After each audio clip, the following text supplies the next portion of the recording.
The plane for that historic flight carrying the country's first shipment of the vaccine touched down on the runway here just after noon on Sunday before moving it right into cold storage to get ready for distribution.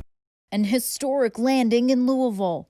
The country's first shipment of the vaccine touching down on the runway in the back of a Boeing 757 jet. To really deliver a gift to the American people. Earlier Sunday morning, the same plane took off bound for Lansing, Michigan, where boxes of Pfizer's vaccine were loaded onto the plane. That's pretty monumental for us, so I was pretty excited, happy to be helping out. The shipments then flew 1 hour back to Louisville, immediately getting ready to be sorted and distributed. When you know you're part of something that big, it's very humbling. It was business as usual for Captain Houston Mills piloting the flight, but he says he knew the mission was no ordinary one. The gravity of this vaccine and the hope that it brings is what makes this a special moment. The 2 shipment containers were unloaded in under an hour, while the vaccine stayed in cold storage under minus 70 degrees Celsius. The best way to transport anything at that temperature is in dry ice. And the reason that's significant is these packages of vaccines, they're already self-contained. They're good for several days.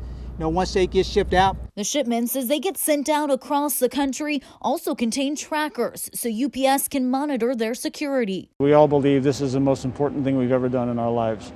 And that's the honest truth. The vaccines will now be sent out by next day air to designated vaccination sites, hospitals, and long-term care facilities. Officials also say the vaccine will arrive in 145 distribution sites across the eastern U.S. on Monday and more than 600 sites by Wednesday.